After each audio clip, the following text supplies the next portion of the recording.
Hey, everybody, welcome to Dubai's podcast. I'm your host, Brian Driggs, and today's guest is the CEO of the Karat Guy.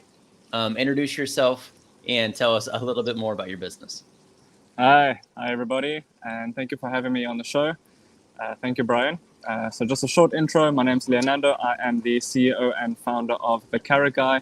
The Karat Guy specializes in purchasing and sourcing all types of gold, diamond, and watches. Originally from South Africa, I've been in this business for just under 8 years, and recently opened up in Dubai with my business in South Africa, still up and running and super successful. Okay, and now tell me one more time, how did you get started in this field? Yeah, so I got into this field via my wife's my wife's father, who had been doing gold and diamonds for over 30 years. I wasn't sure what to do straight out of high school, and yep, he pretty much just lead it the way, and I haven't looked back. Oh, that's awesome. And now you guys are in Cape Town. Is that where your original business started out? So Cape Town, and then over to Durban, South Africa, and now into Dubai. Okay. Yeah. And I think this kind of goes without saying. So why Dubai? Why are you bringing into the Dubai market? And tell me a little bit about how you're doing that. Okay, so why Dubai is purely from a safety aspect, where South Africa, I'm sure as you know, is not that safe. So we do have many challenges in this industry, just in terms of theft and fraud, and the list goes on. So hence Dubai for safety and just a better quality of life. The way I plan to integrate into the Dubai market is just offer something a little bit different. It's a very saturated market here in Dubai. There are thousands of jewelers. I mean, that goes without saying. There are malls designated purely for jewelers. So my business model is small office, good quality service. I go to clients' houses if need be, and yeah, I keep my overheads low so that I can offer them better quality, better prices for products instead of having a big flashy jewelry store. Okay. I love that. I love Yeah. that. So, I guess for a guy like myself, I'm looking to buy my first Rolex, and I don't Oh, have okay. anybody that yeah, thank you. I don't have anybody Yeah. that I can trust or somebody that I could, get advice from. Do you have any advice Yeah. for a guy like myself on what he could get to I guess kind of be in that, collector investment phase of Yeah. jewelry?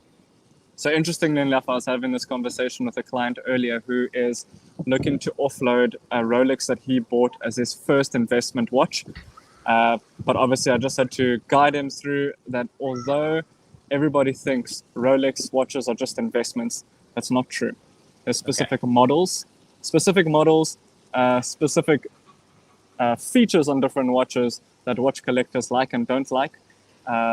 That will best guide you towards, is it a good investment, or is it just something that you want to wear every single day? Okay. Yeah. So So yeah, if you after look the at, show yeah, today, I'm gonna pick your brain after the show today, and I need you to kind of guide me. I 100%. mean, Anytime. That's what I'm here for. that's awesome. That's awesome. So, Yeah. how long have you guys been going in Dubai? Or how have you So guys are you officially launched there? officially launched, trade license has been received, everything is in order, lease agreement has been signed, office is being set up. We are in Emaar Square, which is the most prestigious address you can get in the whole of Dubai in downtown. But like I said again, small office, costs are low as compared to having a jewelry storefront in a nice big flashy mall. But we have been here for 2 months today, so Oh, fresh. congratulations, man. You're Very, new. very new. Yeah, very new, but running at full steam ahead. Oh, that's awesome. That's Yeah. awesome. Do you have any advice you would give to somebody that's saying, "Hey, I want to get in that industry. I want to become a jeweler. I want to start my own business." Do you have any advice you would give to somebody, like yourself starting out? Okay, so one word of advice is your network is your net worth. Absolutely. Very For true. me, I had obviously starting up in South Africa. I am a very easygoing person. I love talking to people. So I also took a different approach in South Africa where everybody was very much to themselves who's in this industry and they never really wanted to work together. So I just pulled my socks up, I printed my business cards, and I went to every single jeweler and I said, this is who I am, this is what I do, I want to work with everybody. So obviously that was quite nice, because if I had a client looking for a specific Rolex, I knew exactly who to phone and they were always happy to work with me. If I had a client looking to sell a 10 carat diamond, which I couldn't afford at the time, I knew exactly who to call and they could fund the whole deal. So that really boosted me to the next level in my industry, to the point that I didn't need to use or sort of source items from elsewhere majority of the time. So that's why, yeah, just network. The more people you know, the easier it is to integrate into the community. Very true. I was just telling a buddy of mine that the other day. I'm like, your network is everything. That's who you Yeah, do business with. That's who you hang out. That's everything. So absolutely. good advice, man. So I guess kind of give me your opinion on. I know you're moving to Dubai. Dubai has a huge jewelry market. Me and my wife, Yep. we lived there for a brief stint, and we loved going and looking at all the gold and kind of drooling over Yeah. all the jewelry you can get. But it's an amazing market. So tell me a little bit about how do you see with the world going on? How do you see the future of Dubai? I mean, where do you see Dubai in the next 10 years? Dubai is a leading economy. It is. We sort of just played around with it, and we came to visit in April just to see it and see if we'd like it. We've been all over the world, and when we came to Dubai, we were just in awe. They work so quickly here. If there's no bridge today, there's a bridge tomorrow.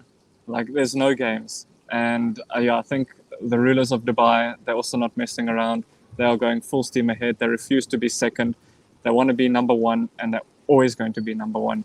Hence the move here. I agree with you 100%. I agree with you 100%. It was shocking when we first got there how many cranes were in the sky and how Yeah. well they're building and how clean and how just And how and quick. yeah, and how Yeah. advanced everything was. We were just, Yeah. coming from the US, that's where I was originally from, and when I got there, me and my wife were just blown away Yeah. of the Absolutely. advancements and how beautiful that city is. So Yeah. that's amazing, my man. I as far as I know you had mentioned prior that you did investment properties or investments as well. Yeah. Yeah. Was that right? Are you going to be investing in properties there in Dubai as well? We are looking into it. Yeah. Like as I mentioned to you previously, we have 3 apartments in Cape Town, which we just let out full time, receive an income from that. But you're obviously losing faith in South Africa and hopefully wanting to offload those and reinvest into Dubai. I agree. Yeah. I agree. That is awesome. That is awesome. So when it comes to jewelry, Mm. give us a little details here on the watches. So if I was a young man and I have, I have 15 to 20,000 set aside, and I'm saying, hey, Yeah. I want to buy something that I can hand down to my kids, something that's going to be worth some money here in the coming years. Yeah. Which direction would you point me first? Are we talking US dollars or AED? U.S. Okay, US dollars, I would go for a Rolex.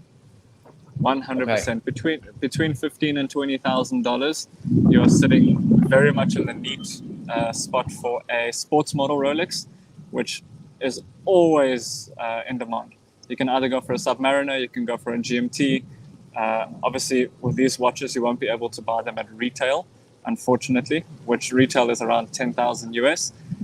You'll have to fetch them in the grey market, which is sort of a term that we use for the second-hand market, where the prices are actually escalated because there's a waiting list to get them brand new. So between 15,000 and 20,000, then you'll be able to pick up what's originally a $10,000 watch from the Rolex store.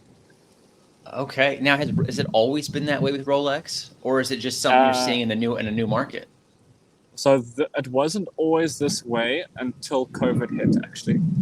Okay. COVID hit, people were distributing their investments into alternative markets, and watches were one thing that really escalated during COVID. So I would say pretty much mid-year 2019 up until now, majority of the watches are on a 3 to 8 year waiting list from the boutiques. That's crazy. As somebody that Yeah, traveled during COVID, I told my wife that. I said, because we could only bring in $10,000 in cash in yeah, yeah, your, yeah, yeah. but I'm like, hey, if we were wearing a nice Rolex, that would really help out during, because we were in uncertain times too. I'm like, it'd be nice if we Yeah. had a little nicer watch. And this is actually the thing that I mean, it's a little tip, but a lot of the guys do this. You know, they distribute wealth across countries by buying watches and selling it overseas, because when you Yeah. go through the airport, nobody knows what your watch is worth. Yeah. Yeah. And yeah, I mean, you can't travel with a Krugerrand or a gold bar through the airport, but you can Yeah. travel with a 1 million USD watch on your wrist, and no one will blink an eye. That's how it was when we were going through Pakistan. I told my wife, I was like, I'd rather, have a nice watch on than a Yeah, little wad of cash in my pocket. It made hundred me feel a percent. little bit better. Yeah, 100%. It's safer. It's on your wrist. No one's going to take it from you, and no one knows what it's worth. Oh, that's awesome. That's awesome. Yeah, That's giving away awesome. trade secrets. Yeah. Right, right, right, right. Well, man, congratulations on your business. It's excited that you're in Dubai. It's so fresh. We're gonna wish you the best on your adventure, and Thank you. like I said, we've appreciated having you on the podcast, and I I think you're appreciate you're, being you're here. you're gonna be great out there, my man. Appreciate it. Thank you. Fingers